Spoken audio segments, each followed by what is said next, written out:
예, 할렐루야. 오늘 7월 20일 화요일 날짜입니다. 우리 주간 첫 새벽 예배로 하나님 앞에 영광 올리기 원합니다. 오늘부터 시편 12편 말씀 우리 새롭게 시작을 합니다. 여러분 그동안 출애굽기 40장 말씀을 통해서 우리에게 큰 은혜를 하나님께서 허락해 주셨습니다. 여러분 이렇게 구약을 살펴보면서 여러 가지 참 받은 은혜들 우리가 많이 있지만요. 크게 두 가지로 좀 압축해 볼 수가 있습니다.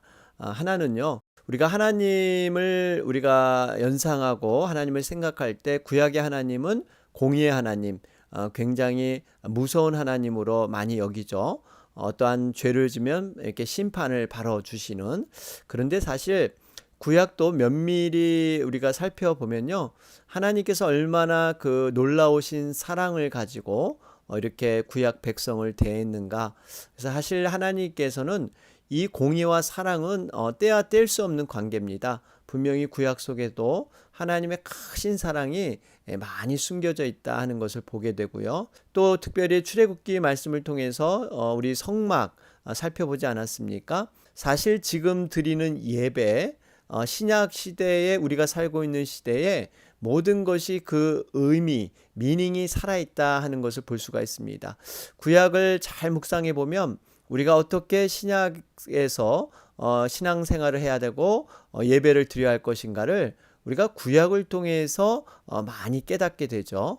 놀라우신 약속, 예수 그리스도를 중심으로 해서 구약과 신약을 그대로 변함없이 이렇게 이어주고 계시죠. 그렇기 때문에 여러분 하나님의 말씀은 살아있다는 것입니다. 자, 그러면서 오늘부터 이제 시편 말씀, 우리 12편 말씀 우리 시작을 합니다. 우리 1절부터 8절 말씀 제가 받들어 읽겠습니다. 여호와여 도우소서. 경건한 자가 끊어지며 충실한 자들이 인생 중에 없어지나이다.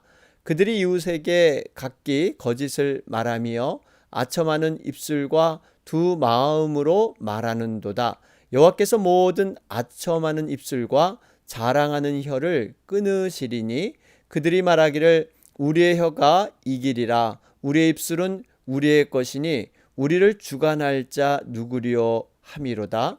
여호와의 말씀에 가련한 자들의 놀림과 궁핍한 자들의 탄식으로 말미암아 내가 이제 일어나 그가 원하는 안전한 지대에 두리라 하시도다.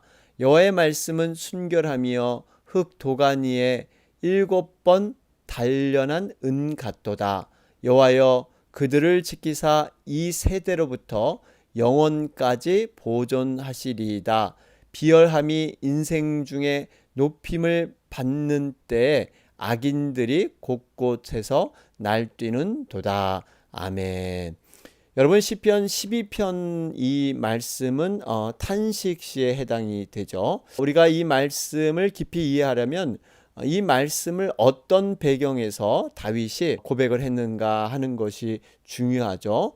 여러분 사무엘상 22장에 가보면 거기에 참 비참한 사건이 나오죠. 다윗을 돕는 그러한 사람들이 있었죠. 여호와의 제사장들이 다윗에게 먹을 것을 주고 무기를 주었습니다.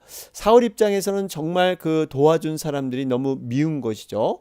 이로 인해서 에돔 사람 도액을 시켜서 85명의 경건한 제사장들을 다 죽여버립니다. 뿐만 아니라 제사장들이 살고 있는 그 성읍, 거기에 어른과 아이 모두 가족들을 이렇게 다 죽이는 이러한 악행을 저지르게 되죠. 여러분 이것을 목격한 다윗이 통탄해합니다. 어떻게 이 의로운 사람들이 이렇게 악인에 의해서 처참하게 죽음을 당하는가. 이러한 현실 앞에 정말 하나님 앞에 간절히 구원을 호소하면서 하나님의 공의가 이 땅에 임하기를 기도하는 장면이죠. 여러분 다윗의 입장에서 생각해 보면 자신을 도왔다는 이유 하나만으로 이런 어려움을 당한 사람들을 볼 때 얼마나 그 가슴이 아팠겠습니까? 우리가 흔히들 내가 차라리 당한 고난은 참겠는데 나를 도와주고 내 가족들 이러한 해를 입히면은 정말 그것은 참을 수 없는 그러한 힘든 것이 있죠. 그런 상황에서 다윗은 어떻게 보면 참 하나님을 멀리할 수도 있고 하나님을 원망할 수 있는 이러한 상황이었습니다. 그럼에도 불구하고 다윗은 믿음으로 그가 다시 한번 하나님 앞에 호소하며 하나님의 공의를 바라보며 온전히 세워져 가는 것. 여러분, 이러한 말씀이 바로 오늘 본문의 말씀인 것입니다. 자, 이러한 배경을 가지고 우리가 1절 말씀을 보시면 여호와여 도우소서, 경건한 자가 끊어지며 충실한 자들이 인생 중에 없어지나이다. 이 다윗의 첫 고백이 뭡니까? 여호와여 도우소서. 여러분, 이 고백이 우리 모든 인생의 고백이 되는 줄로 믿습니다. 우리의 인생은 여러분, 우리 스스로 절대 살 수가 없습니다. 하나님의 도우심, 하나님의 간섭하심, 인도하심 아니고는 우리는요, 한치 앞의 일도 내다보지 못하죠. 5분 뒤에 일어날 일도 아무도 예측하지 못합니다. 하나님의 도우심, 하나님의 이러한 인도하심 없이는 그 안전을 하나님께서 보장해 주지 않는다면 우리는 내일이라는 것을 우리 스스로 설계할 수 없다 하는 것을 볼 수가 있습니다. 그러면서 다윗은 여기에 경건한 자가 끊어지고 충실한 자들이 인생 중에 없어진다. 다윗을 도왔던 사람들 애매한 죽음을 당했습니다. 더군다나 하나님께서 선택한 이 제사장 85명 경건한 사람들이었죠. 또 그 가족까지 죽임을 당하는 이러한 어려움이 왔을 때 여러분, 다윗의 태도가 중요합니다. 사람들은 이런 고난이 왔을 때, 예상치 않은 어려움이 왔을 때 두 가지 부류가 있습니다. 한 부류는 이렇게 시험을 당하고 고난이 당하면 정말 이 하나님 앞에 더욱 바싹 엎드려서 하나님 앞에 더 나오는, 가까이 오는 그러한 부류들이 있죠. 여러분, 참 믿음의 모습입니다. 초대교회에 보면 여러 가지 고난과 힘듦이 있을수록 더욱더 하나님 앞에 기도하고 하나님 앞에 믿음을 단련시켜서 오히려 핍박 가운데 온 세계로 교회가 더 확장되고 복음이 더 왕성하게 일어났습니다. 어떻게 보면 우리가 이 고난이 없을 때는 또 이렇게 밋밋한 생활을 하다가 이 고난이 오면 정신이 바짝 나는 거 있죠. 여러분, 이러한 마음. 그래서 우리가 하나님 앞에 내가 더 가까이 가라고 하나님이 사인을 주시는 거구나. 그러면서 하나님 앞에 더 가까이 나오는 것. 여러분, 이것이 바람직한 신앙인 줄로 믿습니다. 반면에 안타깝지만 이러한 시험과 고난이 오면요, 하나님으로부터 더 멀어집니다. 평상시 오히려 열심히 하나님을 섬기고 예배 자리를 지키다가 조금의 고난과 어려움만 오면 하나님이 나를 버리신 것이 아닐까, 하나님이 나에게 등을 돌린 게 아닐까, 그러면서 이 하나님을 의심하면서 마치 돌밭에 떨어진 씨앗같이 흙이 얇아서 곧 말라버리는 그러한 신앙, 여러분, 이러한 신앙을 가진 분들도 간혹 있습니다. 여러분, 분명한 것은 하나님께서 우리에게 어려움을 주신 것은요, 하나님을 더욱 가까이 정말 만나게 하셔서 지금까지 경험하지 못했던 하나님의 살아있는 역사, 하나님의 능력, 여러분, 이것을 보여주기 위해서 우리에게 때론 고난도 허락한 줄로 믿습니다. 여러분, 우리가 어떠한 고난의 자리에 있어도 하나님 앞에 더욱 바싹 엎드려 더욱 가까이 갈 때 하나님께서는 결코 우리를 그렇게 버리지 아니하시고 우리를 힘들게 하지 아니하신다 하는 것을 볼 수가 있습니다. 축복을 주고 복을 줄 때는 누구나 다 감사하고 누릴 줄 압니다. 그런데 고난이 있을 때 그 고난을, 시련을 어떻게 처리해야 될 것인가, 여러분, 이것이 분명히 믿음 안에서 정립이 돼야 정말 하나님의 기가 막힌 그런 놀라우신 인도함을 우리는 발견하게 되고 그것을 이렇게 즐길 수 있는, 여러분, 이 파도를 타고 다니죠. 그 서핑이라는 것은 여러분 파도를 타는 겁니다. 인생의 파도, 여러분 인생의 파도는 무섭게 느낄지 모르지만 그것을 즐길 수 있다면 여러분 그것만큼 값지고 든든한 신앙이 어디 있겠습니까? 자, 그런 가운데 2절 말씀을 보면 그들이 이웃에게 각기 거짓을 말하며 아첨하는 입술과 두 마음으로 말하는도다. 결국 거짓과 아첨은요, 좋지 않다는 것입니다. 여러분, 거짓과 아첨, 이것을 안 하는 사람이 진실한 의인이다, 이런 뜻도 들어 있죠. 여러분, 다윗은 참 어떻게 보면 행동으로 죄를 지은 죄인이 맞습니다. 간음하고 살인죄를 저질렀던 다윗. 그런데 다윗에게는 특별함이 있었습니다. 다윗은 하나님께서 책망하실 때 그것을 예스라고 분명하게 고백을 하고 그는 회개했다는 것입니다. 어떠한 핑계를 대지 아니하고 어떠한 이유나 변명을 대지 않고 그는 하나님 앞에 무릎을 꿇었다는 것, 이게 훌륭한 것이죠. 나단 선지자가 찾아와서 다윗의 악행을 지적하지 않습니까? 사실 왕의 입장에서는요, 얼마든지 나단을 해칠 수 있는 능력도 왕이기 때문에 가능했죠. 그래서 입을 막을 수가 있었습니다. 은밀한 자기 그 죄, 아무도 몰랐어요.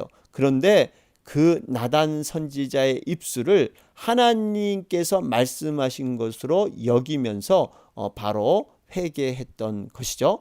이것이 다윗의 위대함입니다. 우리는 누구나 실수할 수 있고 넘어질 수 있습니다. 그러나 보다 중요한 것은 우리가 실수하지 않고 넘어지지 않는 것, 물론 의미 있고 중요하지만 또 더 중요한 것은 우리가 그러한 일을 저질렀을 때 하나님 앞에 부인하지 않고 시인하며 하나님 앞에 회개하는 것, 여러분, 이것을 하나님은 굉장히 중요하게 보고 계시다는 겁니다. 자, 그러면서 3절에 보면 여호와께서 모든 아첨하는 입술과 자랑하는 혀를 끊으시리니, 그래요.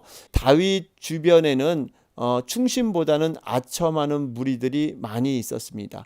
여러분, 보통 이 왕은 권력을 갖고 있는 사람이기 때문에 그 권력의 맛을 누리는 많은 정치인들, 떠돌이들이 이렇게 붙게 되죠. 그래서 이 아첨하는 것을 듣게 되면 왕의 사리 분별이 흐려집니다. 다윗의 주변에도 왕의 훌륭함만을 아첨하면서 귀에 좋은 말, 듣기 좋은 말을 하면서 자기의 사욕을 채우는 이러한 아첨꾼이 있었죠. 요나단의 아들 무비보셋이라는 사람이 있었죠. 그런데 그 상황 가운데 시바라는 그러한 사람이 있었습니다. 여러분, 다윗의 충신인 무비보셋을 다윗 왕에게 모함하고 자신이 마치 다윗의 충신인 양 아첨하는 이런 파렴치한 사람이 바로 이 시바였습니다. 그래서 나중에 이 무비보셋의 재산을 이렇게 가로채는 참 아첨꾼이 바로 시바이었죠. 결국 이 사람은 어떻게 됩니까? 나중에 하나님의 심판을 받게 됩니다. 여러분, 우리가 정말 때로는 이 아첨하는 사람들을 굉장히 조심해야 되고요. 분별력 있게 가려내야 합니다. 여러분, 이렇게 칭찬을 이렇게 하는 경우도 여러분 이 마음속에 담아서 진정성을 가지고 칭찬하는 것이 있고요. 그냥 지나가는 말로 하는 칭찬, 여러분 이것이 다르죠. 우리가 마음을 표현해서 칭찬하는 것 굉장히 중요합니다. 그리고 내가 칭찬을 들었을 때 어떤 나의 교만함으로 나의 우월함으로 가서는 안 되고요. 하나님께서 나를 정말 보이지 않게 칭찬해 주는 그 칭찬이 진정한 격려고 위로가 되는 줄로 믿습니다. 사람들의 칭찬은 여러분 우리가 이것이 비난으로 갑자기 바뀔 수도 있습니다. 여러분, 그렇기 때문에 거기에 너무 우리가 연연할 필요는 없다.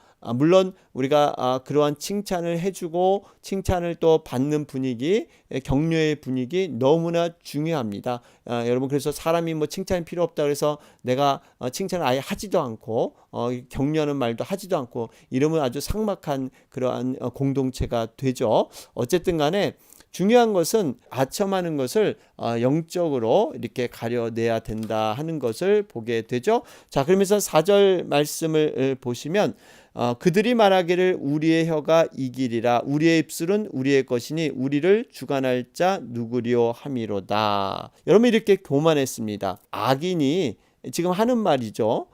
과연 우리를 누가 감히 막겠느냐? 우리의 인생은 내가 주인이고 내가 마음대로 하는데 누가 내 앞길을 막어, 뭐 이러한 고백을 하고 있죠.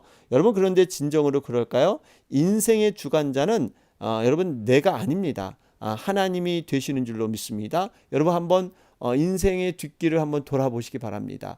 내가 주인이었다면요, 내 인생을 내 마음대로 경영해서 내 뜻과 내 목적으로 모든 것이 완성이 돼야 합니다. 여러분, 그런데 지금 와 있는 자리에 보면 여러분들이 계획하고 여러분들이 이렇게 결단해서 이루고자 하는 그 모습으로 지금 서 있습니까? 아닙니다.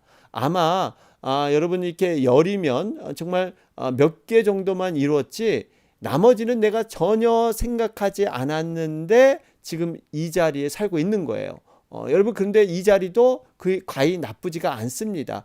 이것이 하나님이 정말 놀랍게 합력하여 선을 이루시는 그러한 방법으로 우리의 인생을 인도하신다는 겁니다. 여러분, 인생은 분명히 내가 주인이 돼서는 불행합니다. 왜냐하면 나를 안다는 것 자체가 교만이고요. 내가 나를 마음대로 컨트롤할 수 있다? 아닙니다. 성령님의 그 감동함, 여러분 하나님의 영, 신이 우리를 인도하시고 우리를 움직여야만 그것이 가능하지, 내가 무엇을 할 수 있다라는 생각을 우리가 내려놔야만 진정으로 정말 우리가 더 높은 차원의 인생, 그런 행복을 우리는 누리게 되는 것이죠. 그래서 다윗은 인생의 참된 주관자가 누군지를 분명히 알았고 악인들은 그걸 몰랐다는 것이죠. 이 땅에 살아갈 때요, 최선을 다해 살아가야 됩니다. 성실해야 되고 열심을 내야 합니다. 정말 믿지 않은 사람보다 더 모든 일을 맡을 때 책임감 있게 감당해야 되죠. 여러분, 최선을 다하는 것 좋은데 최고가 내 스스로 되려고 하면 교만이에요. 최선을 다할 때 하나님께서 그 믿음과 그 마음을 보시고 최고로 이끌어 주는 것, 여러분 이것이 인생의 정답의 원리인 줄로 믿습니다. 그래서 모든 것을 하나님 앞에 결과는 맡기되 내가 할 수 있는 부분은 최선을 다하는 것, 여러분 이것이 올바른 신앙의 모습이다. 시편 127편 1절은 말씀하고 있죠. 여호와께서 집을 세우지 아니하시면 세우는 자의 수고가 헛되며 여호와께서 성을 지키지 아니하시면 파수꾼의 경성함이 허사로다. 여러분, 집을 세우는 것, 또 이 파수꾼이 경계를 하는 것, 이런 것이 노력한다고 되는 게 아니라 하나님께서 최종적으로 도와주셔야만 모든 것이 완성된다 하는 것을 볼 수가 있습니다. 자, 그러면서 5절에 여호와 말씀에 가련한 자들의 눌림과 궁핍한 자들의 탄식으로 말미암아 내가 이제 일어나, 그래요. 여러분, 이 가련한 자는 대개 고아나 가부, 나그네, 빚진 농부 등 경제적인 약자를 의미합니다. 궁핍한 자는요, 남의 일을 하고 품삯을 받는 노동자를 가리키고 있죠.